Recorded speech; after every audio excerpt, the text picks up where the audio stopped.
बोलिए गोविंद भगवान की। जैसे ही आज ये सुना है मैया सुनीति ने, तो कहने लगी बहन तुम घर को छोड़ के मत जाओ, मैं स्वयं चली जाऊंगी। फटी हुई रजाई एक तकिया लेकर के आज अपने महलों को त्याग करके बाहर जाने लगी, लेकिन महाराज उत्तानपाद मजबूर हो गए, रोक नहीं पाए। मैया आज जा रही है और खेतों पर उसी झोपड़पट्टी बना करके वहीं रहने लगी। इधर महाराज उत्तानपाद अपनी दूसरी रानी के साथ में अपने महलों में रहते हैं। समय धीरे धीरे व्यतीत हुआ। एक दिन की बात है, मैया सुनीति ने मन में विचार किया इससे अच्छा तो मर जाना सही है। 6 महीने व्यतीत हो गए, मेरे पिया ने अपनी सूरत तक मुझे नहीं दिखाई। भला मैं पूरी जिंदगी कैसे काटूंगी। मन में संकल्प किया आज मैं आत्महत्या कर लूंगी, अब मैं जिंदा नहीं रहूंगी। आज आत्महत्या करने के लिए मैया सुनीति जो थे कहाँ जा रही है? वन की तरफ। जब वन की तरफ पहुंची है, घने जंगल के बीच में एक कुआं था और उस कुआं के पास में जैसे ही मैया पहुंची, कहने लगी पिया मैंने तुमसे पूछ करके कोई कार्य नहीं किया है, लेकिन आज पहली बार मैं तुमसे पूछ करके नहीं आई हूं, मैं अपनी आत्महत्या करने के लिए जा रही हूं, मुझे माफ कर देना। जैसे ही ये बोल करके कुएं में कूदना चाहा, उसी समय देव ऋषि नारद का आना हुआ। और देव ऋषि नारद जैसे ही आए और सामने जब लड़की को कूदता हुआ कुएं में देखा, एकदम से कहने लगे लड़की। एकदम से मैया सुनीति डर गई। बाबा तुम? हाँ मैं। तू क्या करने जा रही है? उसी समय मैया डर गई, कहने लगी कुछ नहीं, मैं अपने प्राणों को त्यागना चाहती हूँ। देव ऋषि नारद कहने लगे क्यों? ऐसी क्या तुझे परेशानी है, क्यों आत्महत्या कर रही है? देव ऋषि नारद कहने लगे मुझे बता क्या परेशानी है? मैया कहने लगी अच्छा तुम यही, तुमको बता दूंगी, आप ही खुद समझ जाओ कि एक अबला अपने प्राणों को कब त्यागती है। देव ऋषि नारद कहने लगे अगर ये बात है तो मेरे प्रश्नों का उत्तर दे दे। क्या? कि का बरसा थोड़ी भई और का कहूं गयो किसान। कि का बरसा थोड़ी भई का कहूं गयो किसान। का सही खेत बंजर परे कारची भगवान। मैया सुनीति कहने लगी प्रभु तुम्हारे प्रश्नों का उत्तर मेरे पास है। क्या? कि ना वर्षा थोड़ी भई और ना कहूं गयो किसान। और सही खेत बंजर पड़े तो सुनियो संत सुजान। देव ऋषि नारद कहने लगे अच्छा तो ये बात है, तुझे पुत्र की कामना है, पुत्र की लालसा लगी हुई है। जा मैं तुझे वरदान देता हूँ कि आगे आने वाले समय में तेरा एक पुत्र होगा और ऐसा पुत्र होगा जो पूरे संसार में, पूरे विश्व में उसका नाम होगा। एकदम से मैया सुनीति कहने लगी वाह आज मैं जान गई कि संत भी झूठे होते हैं। क्या मतलब? क्या मतलब तुम्हारा? हाँ बाबा मैं आज जान गई कि संत भी झूठे होते हैं। कैसे? तूने ये कैसे कह दिया? तो सुनो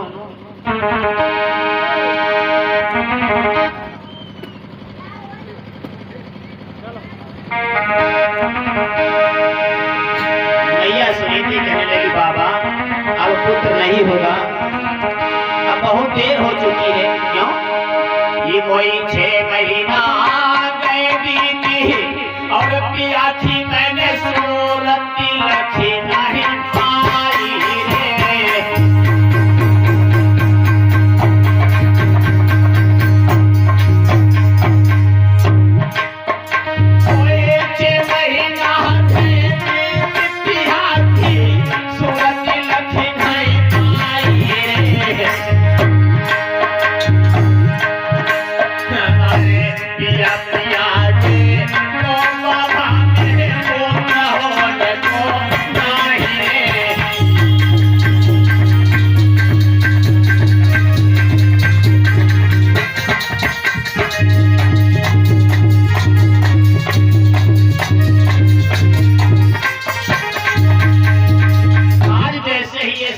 कहा उसी समय देव ऋषि नारद कहने लगे ये बात है, संत झूठे होते हैं कि मोरे वचन चाहे परी जाए फीका और संत वचन पत्थर की लीका। संत कभी झूठे नहीं होते हैं। मैंने जो कह दिया तो तेरे पुत्र होगा होगा होगा। मैया कहने लगी अगर नहीं हुआ तो देव ऋषि नारद कहने लगे जब ना हो तो ये कुआं कहीं नहीं चला जाएगा, इसी में आके फिर से मर जाना, मैं नहीं रोकूंगा। आज मैया सुनीति को विश्वास हो गया। आज देव ऋषि नारद के हाथ जोड़ करके कहने लगी मैया बाबा अब मुझे पूरा विश्वास है, मैं जा रही हूँ। लौट करके आई और अपने उसी झोपड़पट्टी में रहने लगी। धीरे धीरे समय व्यतीत हुआ। एक दिन की बात है, महाराज उत्तानपाद घोड़े पे सवार होकर के शिकार खेलने के लिए गए। शिकार खेलते खेलते काफी दूर निकल गए, साथ में नौकर भी थे। संध्या होने के लिए आ गई, लेकिन महाराज एक हिरण के पीछे पड़ गए, वापस नहीं लौटे। सारे नौकर लौट करके आ गए, महलों में अवगत करा दिया कि महाराज एक हिरण के पीछे गए हैं, अभी तक लौट करके नहीं आए। सुरची भी अपने पिया की रास्ता देखती रही, जब अधिक समय हो गया नहीं आए तो वो अपने सेजों पर चुपचाप सो गई। दरवाजों को बंद कर लिया। इधर महाराज उत्तानपाद जो रात्रि हुई है, अर्धरात्रि में जैसे ही वापस आए और महलों के सामने जब पहुंचे आवाज लगा रहे सुरची दरवाजा खोलो। अरे मैं तुम्हारा पिया उत्तानपाद तुम्हें बुला रहा हूं। अरे सुन नहीं रही हो, मैं कह रहा हूं दरवाजा खोलो, लेकिन खोले कैसे, वो तो सो गई है। महाराज उत्तानपाद ने इतनी आवाज लगाई लेकिन सुरची ने दरवाजा नहीं खोला। अरे मैं कहता हूं दरवाजा खोलो, ऐसी गहरी नींद में सो गई। अगर मेरी बड़ी रानी होती, जैसे ही बड़ी रानी का नाम उनकी जिह्वा पर जैसे आया उसी समय दरवाजे को आवाज लगाना बंद कर दिया। बड़ी रानी, आज अपनी बड़ी रानी की याद की है महाराज उत्तानपाद ने। घोड़े को वापस किया। आज की रात मैं अपनी बड़ी रानी के पास रहूंगा। जैसे ही घोड़े को वापस किया और पहुंचे हैं कहां, जहां मैया सुनीति खेतों में रह रही है। घोड़ों की टापों की आवाज मैया सुनीति के कानों में जैसे ही खट खट की आवाज पहुंची, मैया को नींद नहीं आ रही थी। कहने लगी काफी दिन हो गए, आज ये आवाज कानों में आ रही, लगते हैं मेरे पिया आ रहे हैं। मन में तरह तरह के सवाल उठ रहे। ऐसा तो नहीं है कि मेरी सौत ने मुझे मरवाने के लिए मेरे पिया को भेजा हो। कोई बात नहीं है, अगर मैं अपने पिया के हाथों मर जाऊंगी, उसके कंधे पर जाऊंगी तो मैं अपने आप को धन्य समझूंगी। कोई बात नहीं है। नाना प्रकार के उसके अंदर सवाल उठ रहे हैं। इधर महाराज उत्तानपाद जैसे ही पास में आए और बाहर से जैसे ही आवाज लगाई, धीरे धीरे आगे बढ़ी है और दरवाजे को जैसे ही खोला, देखा है अपने पिया को। पिया तुम इस समय रात्रि में? हाँ मैं। क्या बात है, क्या मुझे अंदर नहीं बुलाओगे?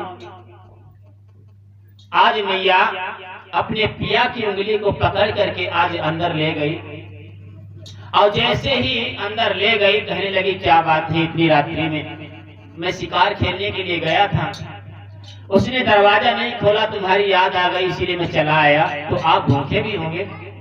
हाँ, शिवा का मैं निकला हूं।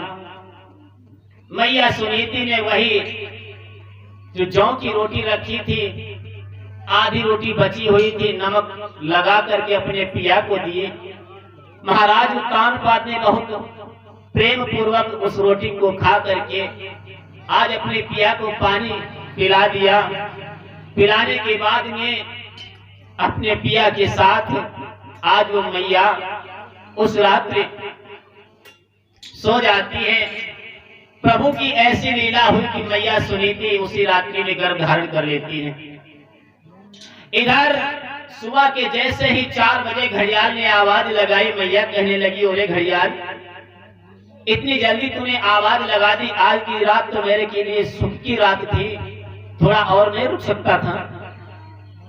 महाराज उत्तानपाद उठे, कहने लगे, मुझे जाने दो, नहीं तो वो जान गई तो अनर्थ हो जाएगा।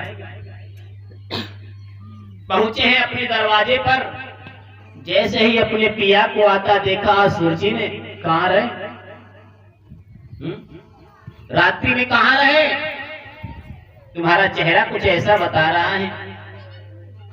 अब तो अपने पिया पे शक करने लगी। महाराज उत्तानपाद ने मन में विचार किया, अगर आज मैं इससे दब गया तो हमेशा ये दबाए रहेगी, नालायक, हम पे शक करेगी, मैं कहाँ था, मैं रात्रि भर आवाज लगाता रहा, और जैसे ही चाबुक महाराज ने जैसे ही खींचनी चाहिए, कहने लगी, पिया मुझे माफ कर दो, मैंने तुम पे शक किया है, हम पे शक कर रही है, रात्रि भर में आवाज लगाता रहा, तुमने दरवाजा नहीं खोला, मैं यही सो गया, कोई बात नहीं है, क्षमा कर दो। महाराज उत्तानपाद अपने महलों में गए। ऐसा बताया जाता है कि दूसरे वाले दिन आज सुरची भी गर्भ धारण कर लेती है। प्रभु की ऐसी लीला हुई, समय के विप्रांत मैया सुनीति के यहाँ एक बच्चे ने जन्म लिया है। इधर महाराज उत्तानपाद के घर में भी एक बच्चे ने जन्म लिया। नामकरण संस्कार करवाए गए तो मैया सुनीति का जो पुत्र था, इसका नाम पड़ा है ध्रुव, और जो सुरची का पुत्र था, जिसका नाम पड़ा है उत्तम। एक ही पिता की 2 संतानें, और दोनों की किस्मत अलग अलग है। एक पत्तों पर खेल रहा और एक पालने में खेल रहा। क्या प्रभु की लीला है। धीरे धीरे दोनों बेटा बड़े होने लगे। एक दिन की बात, दोनों भैया पास पास में खेल रहे थे। उत्तम कहने लगा, भैया चलो आज पिताजी की कचहरी में खेलते हैं। तो ध्रुव कहने लगा, चलो भैया नहीं मानते हो तो चलते हैं। जैसे ही आज महाराज उत्तानपाद की कचहरी में ध्रुव पहुंचा है, महाराज उत्तानपाद ने जैसे ही देखा ये हमारी बड़ी रानी का बेटा आ गया, उसी समय उसको गोदी में ले लिया और अपने आसन पर बैठ गए। किसी नौकर ने जाकर के सुरची से बोल दिया कि तुम्हारी सौत का लड़का जो है महाराज की गोदी में है और तुम्हारा लड़का नीचे खड़ा है। जैसे ही सुरची ने देखा, दौड़ करके आई, कलाई को पकड़ा और झट से झटकार दिया जो पृथ्वी पे गिरा है। नालायक, अगर तुझे इनकी ही गोद चाहिए थी तो मेरी गर्भ से तूने जन्म क्यों नहीं लिया? अरे इस गोद में बैठने के लायक तो नहीं है, चल भाग। अब तो ध्रुव कहने लगा, मौसी ने मुझे इतना डांटा, इतना भला बुरा कहा, कोई बात नहीं, लेकिन मेरे पिताजी तो कुछ कहते, ये क्यों नहीं बोले?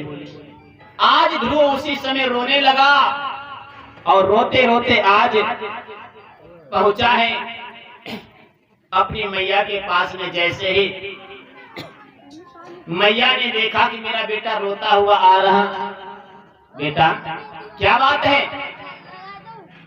अरे बताना। लेकिन ध्रुव नहीं बोल रहा। ये वही गरीब के लाल और तुझे किसने कन्हैया मारो रे।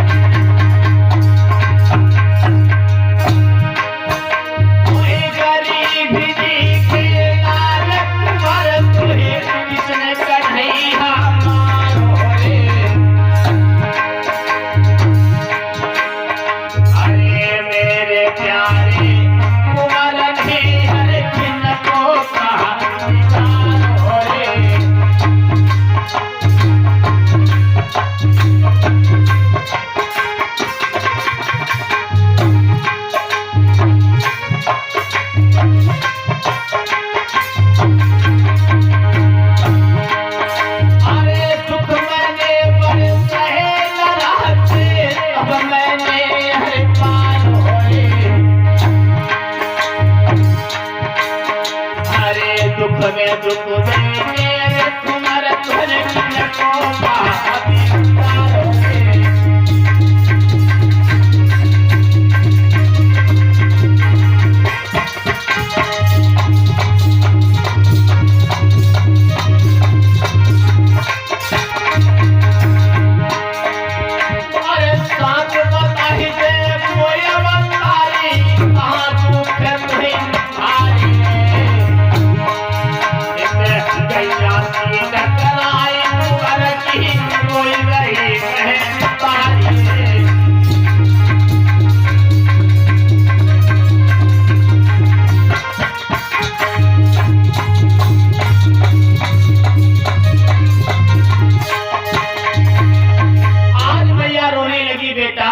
क्या बात है, किसने तुझे मारा? अरे तू बता, तू आखिर बता क्यों नहीं रहा? लेकिन बेटा कुछ नहीं बोल रहा। अरे बता तुझे किसने मारा है? बेटा कहने लगा मैया मुझे मारने का संकोच नहीं है। तो किसका संकोच है? तो रो करके बताने लगा क्या कहे मैया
मैया कहने लगी बेटा तेरे पिताजी नहीं बोले इसलिए तू रो रहा?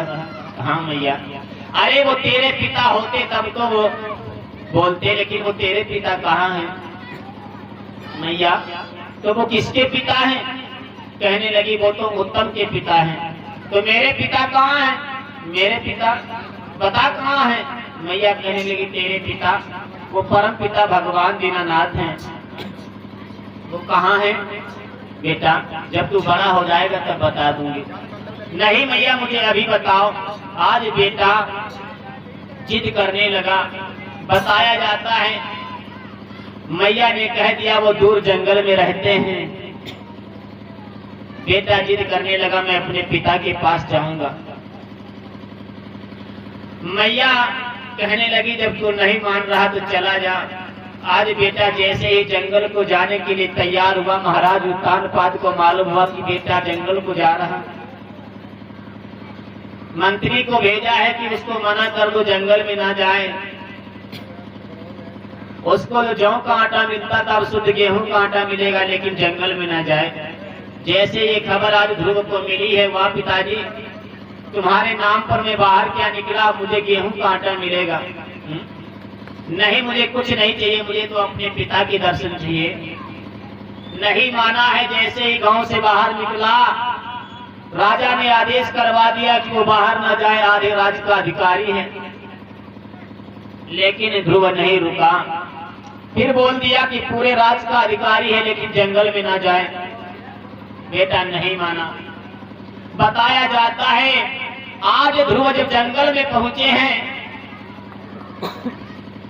घने जंगल में जहां अनेक प्रकार के जीव जंतु रहते हैं, उसी समय देव ऋषि नारद का आना हुआ। और जैसे ही बेटा को अकेले देखा, एकदम से कहने लगे, इस घने जंगल में तू क्या कर रहा? आज ध्रुव कहने लगे, बाबा मैं अपने पिता को ढूंढने के लिए आया हूँ। तेरे पिता इस जंगल में? कौन है तेरे पिता? कहने लगे, मेरे पिता वो परम पिता भगवान दीनानाथ मेरे पिता हैं। एकदम से कहने लगे, वो तेरे पिता? वो तेरे पिता ही क्या, वो तो सारे संसार के पिता हैं। हाँ, मैं उन्हीं को ढूंढने के लिए आया हूँ। याद रखना मेरे भगवत प्रेमियों, आज ध्रुव कहने लगा, मैं अपने पिता से मिलके ही जाऊंगा। कहने लगा, तुझे तेरे पिता के दर्शन नहीं होंगे। जब तक तू गुरु नहीं बनाएगा तब तक तुझे दर्शन नहीं होंगे। तूने गुरु बनाया नहीं, तो मैं गुरु कहाँ बनाने के लिए जाऊं? तो सभी भक्त ताली बजाते एक भजन बोले। उसके बाद में आगे की बहुत ही सुंदर कथा गुरुदेव जी के मुखार बिंदु से सभी भक्त श्रवण करेंगे।